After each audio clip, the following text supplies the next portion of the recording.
اعوذ باللہ من الشیطان الرجیم بسم اللہ الرحمن الرحیم ربی یسر ولا تعسر وتمم بالخیر۔ تاریخ تبری جلد اول کا مطالعہ کر رہے ہیں۔ آج کے ایپیسوڈ میں زمین پر موجود مختلف قوموں کے سلاسل نسب یہاں سے ہم شروع کریں گے۔ حضور نبی کریم صلی اللہ علیہ وسلم اور پرانے بزرگوں کی طرف منسوب بعض باتوں سے انسانوں کے مختلف نسبی سلسلوں کا پتہ چلتا ہے۔ سمرہ بن جندب رضی اللہ تعالیٰ عنہ سے مروی ہے کہ آپ علیہ السلام نے فرمایا، نوح علیہ السلام کے 3 بیٹے تھے، سام، حام اور یافس۔ پس سام عرب کا باپ ہے، حام زنجیوں کا اور یافس روم کا بادشاہ ہے۔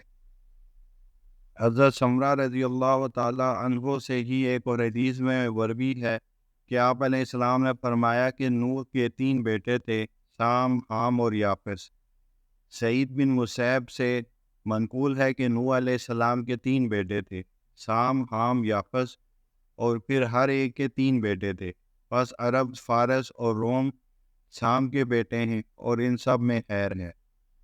ترک، سکالبہ اور یاجوج ماجوج یافس کے بیٹے ہیں اور ان میں سے کسی ایک میں بھی خیر نہیں ہے۔ کپت، سودان اور پربر حام کی اولاد میں سے۔ سام، حام اور یافس کی اولاد یہ ہوئی۔ ابن عطا اپنے والد سے نقل کرتے ہیں کہ حام کی اولاد کا رنگ کالا اور بال گنگریالے تھے، اور یافس کی اولاد کے سر بڑے اور آنکھیں چھوٹی تھی، اور سام کی اولاد کے چہرے اور بال دونوں خوبصورت تھے۔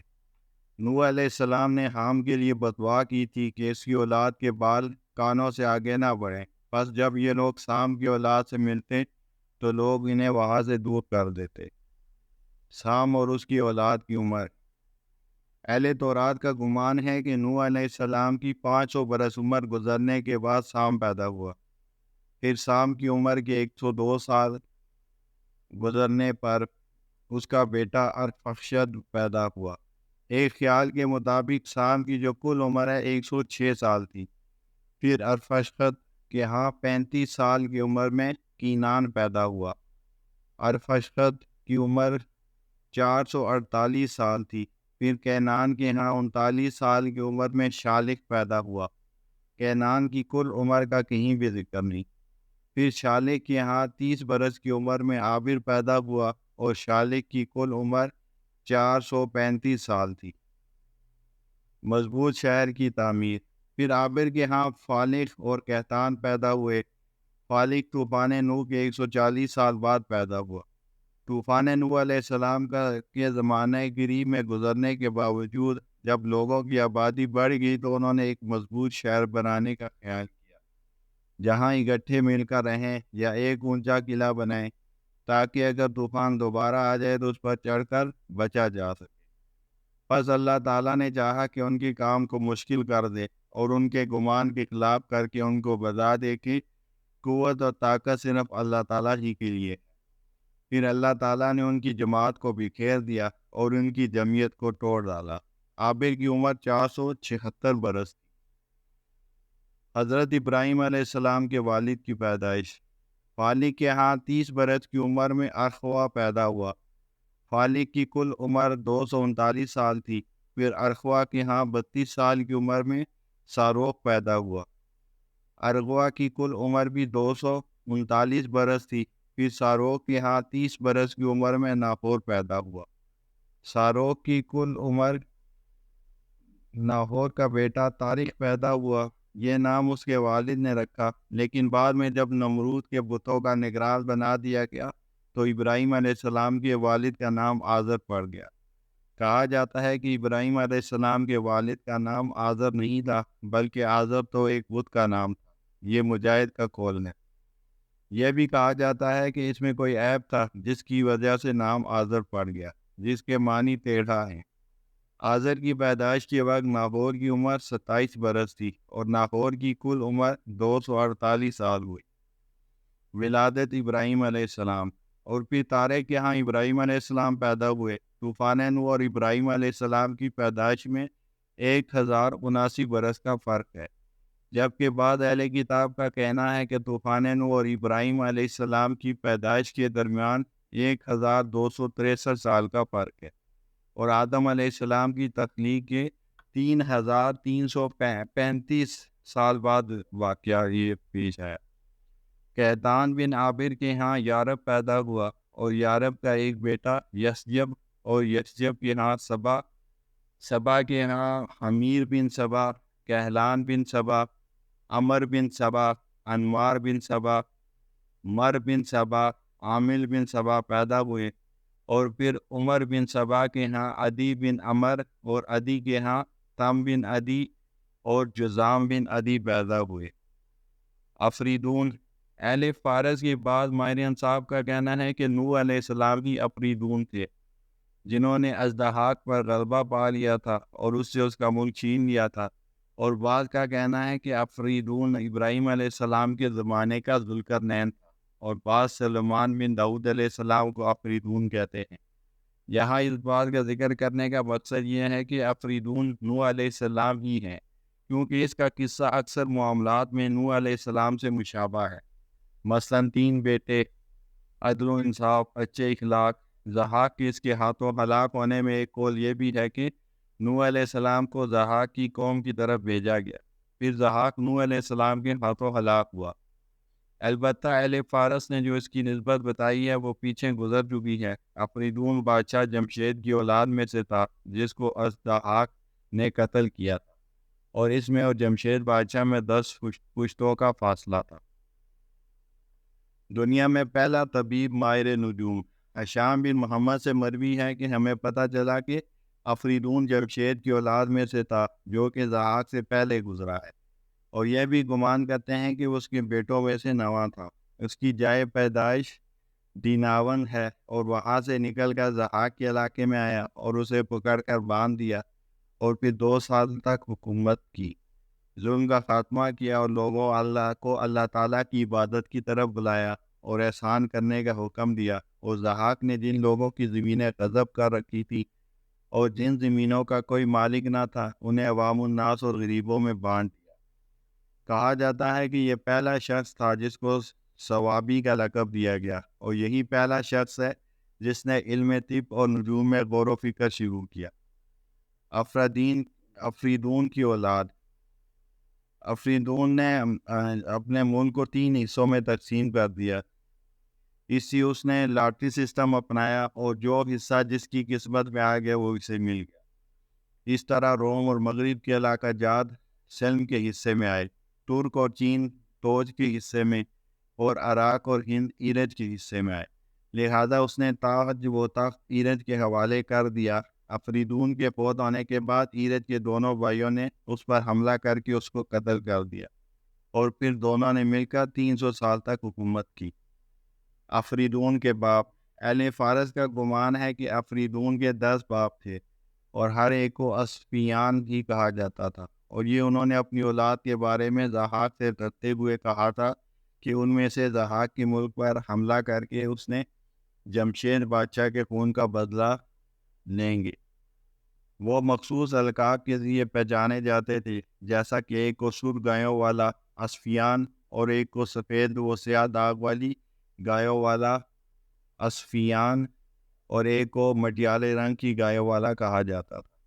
ان کے نام اس طرح تھے: افریدون بن اسفیان بوکاؤ، زیادہ گایوں والا; افریدون بن اسفیان سیرکاؤ، بڑی اور موٹی گایوں والا; افریدون بن اسفیان بوروکاؤ، وحشی گدھوں کے رنگ کی گایوں والا; افریدون بن اشفیان اخشیش کاؤ، پیلے رنگ کی گایوں والا; افریدون بن اشفیان اسبیز کاؤ، سفید گایوں والا; افریدون بن اسفیان کیرکاؤ، مٹیالے رنگ کی گایوں والا۔ لقب کیا۔ افریدون وہ پہلا شخص ہے جس کو کیا کا لقب دیا گیا، جس کے معنی پاکی کے ہیں۔ جیسے کہا جاتا ہے کہ روحانی، اور اس سے مراد دی جاتی ہے کہ اس کا کام بہت مخلصانہ اور پاک ہے، جو کہ روح سے تعلق رکھتا ہے۔ کہا جاتا ہے کہ کیا کے معنی آمدنی طلب کرنے والے کے ہیں۔ یہ بھی گمان کیا جاتا ہے کہ کیا کے معنی خوبصورتی کے ہیں، کیونکہ جب اس نے ضحاک کو قتل کیا تو اس پر حسن و خوبصورتی چھا گئی۔ حلیہ۔ اہل فارس اہل عجم سے نقل کرتے ہیں کہ وہ بہت بھاری بھرکم، خوبصورت چہرے والا اور تجربہ کار شخص تھا۔ اور وہ عام طور پر لوہے کی سلاخ سے قتال کرتا تھا جس کا سر بیل کے سر کی طرح تھا۔ بہادری اس کے بیٹے ایرج کا ملک یعنی عراق اور اس کے اطراف اس کی زندگی میں افریدون کی حکومت میں شامل تھا۔ اس نے تمام ملکوں پر قبضہ کیا اور مختلف علاقوں میں نقل مکانی کرتا۔ وہ جس دن بادشاہ بنا تھا تو اس نے تخت پر بیٹھ کر کہا تھا کہ ہم اللہ تعالیٰ کی مدد اور تائید سے ضحاک پر غالب آنے والے، ہم شیاطین اور اس کی فوج کو ذلیل و خوار کر دیں گے۔ پھر لوگوں کو انصاف کرنے اور سیدھے راستے پر چلنے اور بھلائی کا معاملہ کرنے کی تلقین کی اور انہیں شکریہ ادا کرنے پر ابھارا اور 7 کوہیارین ترتیب دیے۔ اس طرح کے پہاڑوں کو 7 حصوں میں تقسیم کیا اور ان پر دنیاوند اور دوسرے علاقوں کے نقشے بنوائے جو کہ اس کی بادشاہت کو ظاہر کرتے تھے۔ ضحاک کا افریدون سے زندگی کی بھیک مانگنا۔ جب اس نے حکومت پائی تو اس نے اپنے آپ کو بڑا سمجھا اور اس میں لالچ کرنے لگا، اور اس نے اسے بتایا کہ اس کا دادا اس بات کا زیادہ حقدار ہے کہ اس کی طرح کوئی اس کے خاندان میں سے قیادت کرنے والا ہو، اور اس کو بتایا کہ وہ اسے ایک بیل کے ذریعے قتل کرے گا جو کہ اس کے دادا کے گھر میں سے ہے۔ مختلف امور کا بانی۔ افریدون وہ پہلا شخص ہے جس نے گھوڑوں کو جھکایا اور ان پر سوار ہوا اور خچر پیدا کروائے اور مرغابی اور کبوتر کو جوڑا اور تریاک افیون سے علاج کیا اور دشمنوں کو قتال کے ذریعے قتل کیا اور ختم کیا۔ بیٹوں کو زمین دینا۔ افریدون نے اپنے تینوں بیٹوں سلم، توج اور ایرج میں زمین اس طرح تقسیم کی کہ توج عراق ترک کی ایک جانب خزر اور چین کا مالک بنا۔ اس زمانے میں چین کو بغا کہتے تھے اور اس کے اطراف میں جو علاقے تھے انہیں بھی ساتھ ملا دیا۔ سلم کو سکیالیا، برجان اور روم اور جو کچھ بھی ان کی حدود میں ہے ان کی بادشاہت ملی۔ زمین کے وسط میں جو بابل کا علاقہ ہے اور جسے فنارس کہا جاتا ہے اس کے ساتھ سندھ، ہند اور حجاز کو ملا کر اس کی حکومت اپنے سب سے چھوٹے بیٹے ایرج کو دی۔ یہ علاقہ اسے سب سے اچھا لگتا تھا۔ بابل کو ایرج شہر اسی نسبت سے کہا جاتا ہے۔ اس تقسیم کی وجہ سے افریدون کے بعد اس کی نسل اور اس کی اولاد میں عداوت پھیلی، جیسا کہ فنارس ترک اور روم کے بادشاہ ایک دوسرے کے خون کا مطالبہ کرتے ہوئے جنگ کے لیے نکلے۔ توج اور سلم نے جب یہ دیکھا کہ والد ایرج سے زیادہ محبت کرتے اور ہم پر ترجیح دیتے ہیں تو انہوں نے اس سے بغض رکھنا شروع کر دیا اور حسد کی آگ بڑھتی رہی، یہاں تک کہ دونوں نے مل کر ایرج پر حملہ کر دیا۔ توج نے اس کی طرف رسی کا پھندا پھینکا اور اس کا گلا گھونٹ دیا۔ ترکوں میں پھندے کا استعمال اسی وجہ سے ہے۔ ایرج کی اولاد۔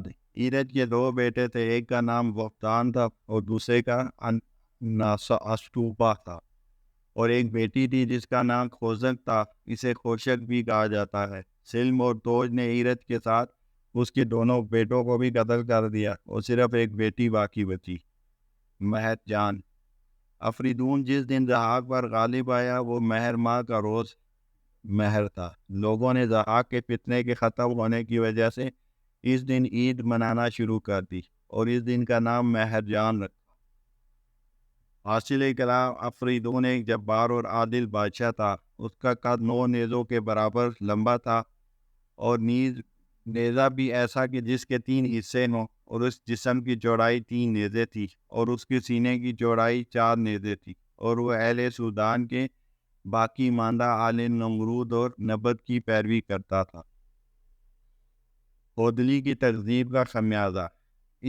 اس نافرمانی اور تکذیب رسول کے بعد اللہ تعالیٰ نے قوم عاد پر تقریباً 3 سال تک بارش کو روک دیا، ان پر قحط مسلط کر دیا حتیٰ کہ وہ بیمار پڑنے لگے۔ پھر انہوں نے ایک وفد مکہ مکرمہ بھیجنے کے لیے تیار کیا تاکہ وہ ان کے لیے وہاں جا کر بارش کی دعا کرے۔ احسان البکری کی روایت۔ ابو قریب حارث بن احسان بکری سے روایت ہے کہ رسول اللہ صلی اللہ علیہ وسلم کی خدمت میں حاضری کے لیے آ رہا تھا کہ میرا گزر زبدہ قبیلے کی عورت کے پاس سے ہوا۔ اس نے مجھے کہا، کیا تم مجھے بھی اپنے ساتھ نبی کریم صلی اللہ علیہ وسلم کی خدمت میں لے چلو گے؟ میں نے کہا ہاں، اور اس کو میں نے اپنی سواری پر سوار کر لیا اور اسے لے کر مدینے پہنچا۔ جب میں مسجد میں داخل ہوا تو میں نے دیکھا کہ حضور ممبر پر تشریف فرما ہے اور بلال رضی اللہ عنہ نے کندھے پر تلوار لٹکا رکھی ہے اور سیاہ جھنڈے لہرا رہے ہیں۔ میں نے پوچھا کہ یہ کیا معاملہ ہے؟ لوگوں نے کہا کہ عمر بن عاص لڑائی سے لوٹے ہیں۔ پھر کچھ دیر بعد آپ ممبر سے نیچے اترے تو میں نے آپ سے ملنے کی اجازت چاہی، بس مجھے اجازت عطا فرما دی گئی۔ میں نے عرض کیا یا رسول اللہ، دروازے پر بنی تمیم کی ایک عورت موجود ہے جس کو میں اس کی خواہش کے باعث آپ کے پاس لایا ہوں۔ آپ نے کہا اے بلال، اسے اندر آنے کی اجازت دے دو۔ بس وہ عورت اندر داخل ہوئی اور بیٹھ چکی تو آپ نے مجھ سے کہا کہ کیا تمہارے اور بنی تمیم کے درمیان کچھ معاملہ ہے؟ میں نے کہا ہے تو، اگر آپ ہمارے درمیان کوئی فیصلہ فرما دیں تو بہتر ہوگا، بلکہ آپ دینا کو اس تصویر کے لیے بیچ ڈال دیں۔ آپ نے فرمایا یہ بڑھیا کس کام کے لیے کیسی رہے گی؟ بڑھیا بولی یا رسول اللہ، پھر آپ کا یہ پریشان حال بندہ پریشان نہ رہے گا۔ میں نے کہا یا رسول اللہ وہی بہتر ہے، میں تو جنگل سے اپنی موت کو اٹھا لایا، اب مجھے کیا پتا تھا کہ یہی بڑھیا میرے خلاف ہو جائے گی، سو میں خدا سے پناہ چاہتا ہوں کہ میں آج کے وقت کی طرح ہو جاؤں۔ آپ باوجود جاننے کے مجھ سے پوچھنے لگے کہ آج کے وقت سے تمہاری کیا مراد ہے؟ میں نے کہا کہ میرا بیان کرنا گویا کہ جاننے والے کے سامنے بیان کرنا ہے۔ پھر میں نے عرض کیا آج کے وقت کی مکہ مکرمہ روانگی۔ جب آج قحط میں مبتلا کر دیے گئے تو انہوں نے اپنے کچھ لوگوں کو بھیجا تاکہ وہ ان کے لیے پانی کی دعا کریں اور پانی تلاش کریں۔ بس یہ لوگ مکے میں بکر بن معاویہ کے پاس پہنچے، جہاں اس نے ان کو 1 مہینے تک شراب وغیرہ سے کھاتے تواضع کی اور اپنی 2 باندیوں سے اس کو گانے سنوائے۔ پھر انہوں نے ایک آدمی کو جبال مہرہ پر بھیجا تاکہ وہ بارش کے لیے دعا کرے۔ وآخر دعوانا الحمد للہ رب العالمین۔